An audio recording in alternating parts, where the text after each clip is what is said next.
Hello everyone, good morning. কি খবর আপনাদের? আশা করি সবাই ভালো আছে, আমিও ভালো আছি। সকালবেলা ওইটা দেখতে পারতেছো কি বেশি রৌদ্র, একদম মাথা সাথা গা পুইরা যাইতেছিল, কিন্তু কি কর্ম যাইতে লাগবো। তো আমি যেতেছিলাম ডাক্তারের কাছে। অ্যাকচুয়ালি আমার হাড্ডিতে বহুত বেশি ব্যাক পেন হইতেছিল, তো আমি অ্যাকচুয়ালি আইছিলাম আমার শ্বশুর বাড়ি। তো শ্বশুর বাড়ির সামনে এই হসপিটালটাই আসলো, তো এই হসপিটালটা যাইতেছি আমরা। এটা হলো আমপাতি সিভিল হসপিটাল। তো যায়া দেখে বহুত বেশি ভিড়, কিন্তু ভিড় হইলে কি হবো ভাই, ডাক্তারটা যা সুন্দর আসছিল, আমার মানে চোখই সরতেছিল না। এরকম ডাক্তার থাকলে তো বারবার বেমার হইতে মন যাবই, হয় কি না গাইস?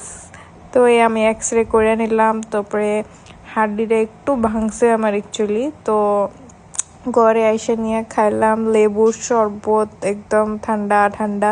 তারপরে বানাইলাম একটা কেক। অ্যাকচুয়ালি আমার হলো একটা দিদির বার্থডে আসলো, বার্থডে না সরি অ্যানিভার্সারি আসলো, তো ওর লিগে একটা কেক বানাইলাম। তো এই ছিল আজকের ব্লগ। নেক্সট ব্লগে আমি দিমু কিভাবে অ্যানিভার্সারি সেলিব্রেট করলাম, ওইটাই দিমু। তো thank you everyone for watching. পরের ভিডিও দেখার লিগে আপনারা দেখতে লাগবো নেক্সট ব্লগ। আর এটাই আমার আসল ভয়েস, এটাই ভাষায় আমি কথা কই ঘুরে, তো এটা নিয়ে কেউ জাজ করবে না। Thank you.